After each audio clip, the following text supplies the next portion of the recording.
বারুইপুরের নৃশংস হত্যাকাণ্ড এবং ধর্ষণের ঘটনার প্রতিবাদে মমতা বন্দ্যোপাধ্যায় তিনি অবশেষে পথে নামলেন এবং এই মুহূর্তে তিনি মিছিল শুরু করেছেন তার বাড়ি থেকে।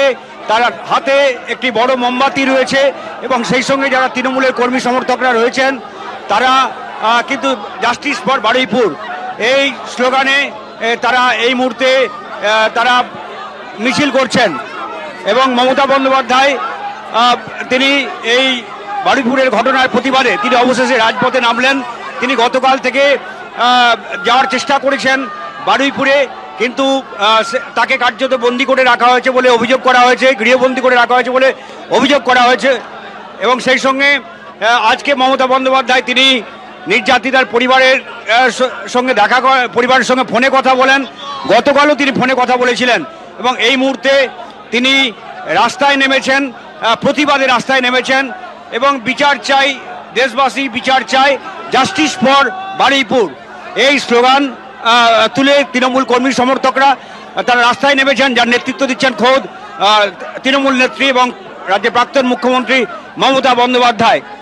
এর আগে আমরা দেখেছি যে হকার উচ্ছেদের প্রতিবাদে তিনি রাস্তায় নেমেছিলেন দুবার এবং অবশেষে বারুইপুর নিয়ে তিনি রাস্তায় নামলেন। এই মুহূর্তে তার বাড়ির সামনের যে রাস্তা, সেই রাস্তায় মিছিল চলছে এবং মিছিলে নেতৃত্ব দিচ্ছেন মমতা বন্দ্যোপাধ্যায়।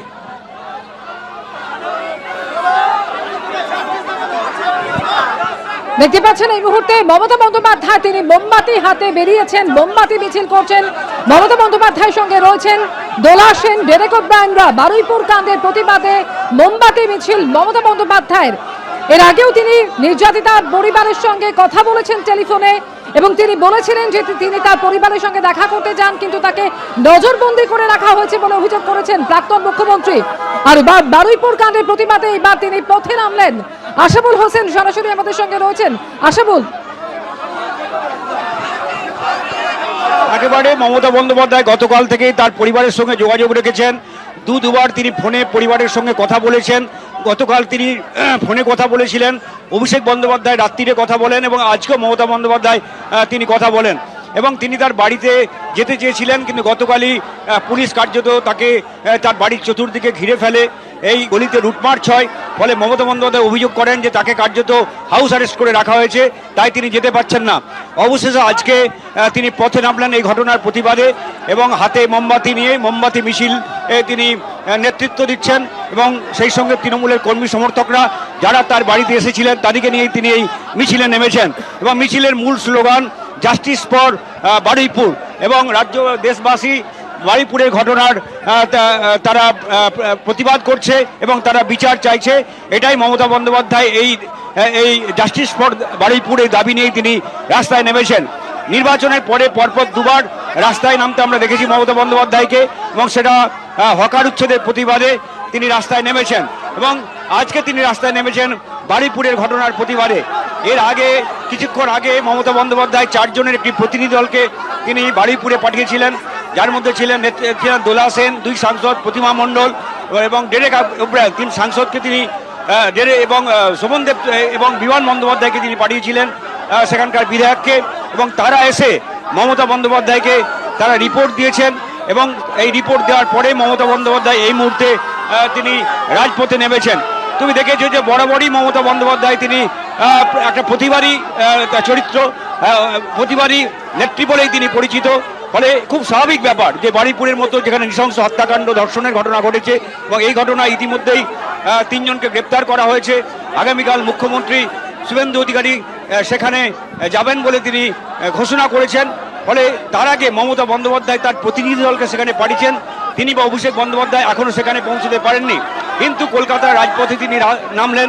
এই মুহূর্তে তার সেই প্রতিবাদ মিছিল তার যে বাড়ির এলাকা, সেই এলাকা ছাড়িয়ে সামনের দিকে এগিয়ে যাচ্ছে এবং তৃণমূল কর্মী সমর্থক তাদের হাতে হাতে মোমবাতি, এই মোমবাতি মিছিল নিয়ে তিনি প্রতিবাদ করছেন। গণতান্ত্রিক প্রতিবাদ, শান্তিপূর্ণ প্রতিবাদের পথেই তিনি হাঁটতে চান। এই মোমবাতি মিছিলের মধ্য দিয়ে সেই বার্তায় মমতা বন্দ্যোপাধ্যায় দিচ্ছেন এবং আমরা দেখতে পাচ্ছি যে মমতা বন্দ্যোপাধ্যায়ের গলির বাইরে যারা বেরোতে না পারেন ইতিমধ্যেই কিন্তু ঘিরে ফেলা হয়েছে, গলির সামনেটা পুরো ব্যারিকেড দিয়ে ঘিরে ফেলা হয়েছে যাতে তিনি গলির রাস্তা দিয়ে বেরোতে না পারেন এবং মহিলা পুলিশ এবং র্যাব সমস্ত বাহিনী কিন্তু ঘিরে ফেলেছে। বাহিনী চতুর্দিক থেকে ঘিরে ফেলেছে, তারা কিছুতেই বেরোতে দিচ্ছে না মমতা বন্দ্যোপাধ্যায়কে গলির বাইরে তারা বেরোতে দিচ্ছেন না। প্রচুর মহিলা পুলিশ কেন্দ্রীয় বাহিনী এখানে মোতায়েন করা হয়েছে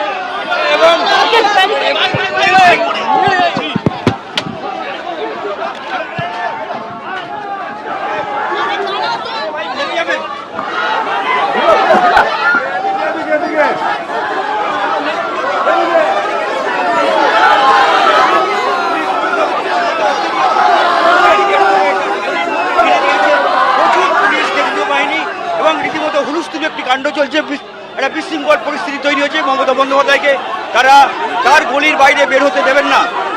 গতকালও তারা পুলিশ কিন্তু যাতে মমতা বন্দ্যোপাধ্যায় বারুইপুরে যেতে না পারেন সেই কারণে কার্যত তাকে গৃহবন্দী করে রেখেছিলেন, কেন্দ্রীয় বাহিনী দিয়ে লুটপাট করা হয়েছিল। আজকে আমরা ভাবছিলাম রাজপথে তাকে বেরোতে দেবেন, কিন্তু গলির মুখে যেখানে তিনি আর না বেরোতে পারেন সেখানে মমতা বন্দ্যোপাধ্যায়কে বিশাল পুলিশ বাহিনী, র্যাব, কলকাতা পুলিশ তারা আটক করেছে, আটকে দিয়েছে। তারা তাকে এখান থেকে বেরোতে দেবেন না। অর্থাৎ স্পষ্টভাবে বোঝা যাচ্ছে মমতা বন্দ্যোপাধ্যায়ের এই প্রতিবাদ আন্দোলন যাতে রাস্তায় ছড়িয়ে না পড়ে, জনমানুষে যাতে ছড়িয়ে না পড়ে তার চেষ্টা করে যাচ্ছে এই বর্তমান সরকারের পুলিশ। এবং এই মুহূর্তে পুলিশ আটকে রেখেছে এবং পরিস্থিতি খুবই উত্তেজনাপূর্ণ। মমতা বন্দ্যোপাধ্যায় চেষ্টা করছেন, বোঝাবার চেষ্টা করছেন তাদের নেতারা যে তাকে রাজপথে বেরোতে দেওয়া হোক, কিন্তু পুলিশ কিছুতেই কার্যত তাকে একেবারে তাকে ঘিরে ফেলে রাখা আছে। আরও বাহিনী আনা হচ্ছে এবং গোটা এলাকাটা কার্যত ঘিরে ফেলা হচ্ছে যাতে মমতা বন্দ্যোপাধ্যায় তিনি রাজপথে না, তার গলির বাইরে, তার বাড়ির সামনের যে গলি রাস্তা সেই রাস্তার বাইরে তিনি রাজপথে না আসতে পারেন। সেই কারণে সমস্ত বিশাল পুলিশ বাহিনী এই মুহূর্তে মোতায়েন করা হয়েছে এবং ঘিরে ফেলা হয়েছে।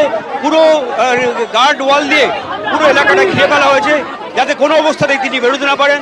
আমরা শুধু বলেছি নেত্রী আমাদের পাঠিয়েছে, আমরা সেই পরিবারের সাথে আছি, সেই পরিবারের পাশে আছি। আগামী দিনে সেই পরিবার যেভাবে আমাদের কাছে সাহায্য চাইবে সেই সাহায্যটুকুর হাত আমরা বাড়িয়ে দেব। আমরা কোনো রং নিয়ে, রাজনীতি নিয়ে কথা বলিনি, কারণ সেই পরিবার যে তার সন্তানকে হারিয়েছে, এখানে রাজনীতি নয়। শুধু আমরা চাই যে দোষী ব্যক্তি তার চরম শাস্তি দিক এবং আমরা সেই দল তৃণমূল কংগ্রেস নেত্রী বলেছেন আইনানুগ সকল সহযোগিতা আমরা করব, আমরা পরিবারের পাশে আছি। আমরা দেখা করেছি, এখানে ঠাকুরদাদাও ছিলেন, ছোট ভাইও ছিল, আমরা দেখা করেছি। মমতা ব্যানার্জির পক্ষ থেকে আমরা এসেছি। মমতা ব্যানার্জি এই ভিকটিম পরিবারের, এই আক্রান্ত পরিবারের পাশে আছেন, এইটুকুই আমরা বলেছি। দেখুন, আইনি পথেই তো চলতে হবে, একটা ঘটনা ঘটলে তো আইনি পথেই চলতে হবে। তো মমতা ব্যানার্জি থাকতে সমস্ত সাহায্য নিশ্চয়ই এই পরিবার পাবে। আমরা মমতা বন্দ্যোপাধ্যায়ের পক্ষে 2জন এমপি 2জন এমএলএ এসেছিলাম, এই বার্তাই দিয়েছি। যারা রয়েছে এফআইআর নেমড অ্যাকিউজ বা যারা সন্দেহজনক ব্যক্তি রয়েছে সবাইকে গ্রেপ্তার করা উচিত। এই ব্যাপারে আমরা পুলিশের সঙ্গে কথা বলবো যেন তদন্তে কোনো ত্রুটি না থাকে এবং যত রকম কঠোর সাজা দেওয়া যায় সেই সাজার জন্য ওদের ইনভেস্টিগেশনটা সেইভাবে। পুলিশের ভূমিকা কি দেখলেন? পুলিশের ভূমিকা তদন্ত হচ্ছে, এখন এর বেশি আর কি বলবো। এখন প্রত্যেকটা রাস্তাতে প্রত্যেকটা পয়েন্টে আমাদের আটকানো হয়েছিল এবং ওরা খোঁজে করে দেখছিল যে মমতা ব্যানার্জি আছে কিনা গাড়িতে, তারপর গাড়ি চেক করে তারপরে আমাদের ছেড়েছে। এমন নয় যে আমরা খুব স্মুথলি আসতে পেরেছি, নট দ্যাট। এবিপি আনন্দ এগিয়ে থাকে, এগিয়ে রাখে।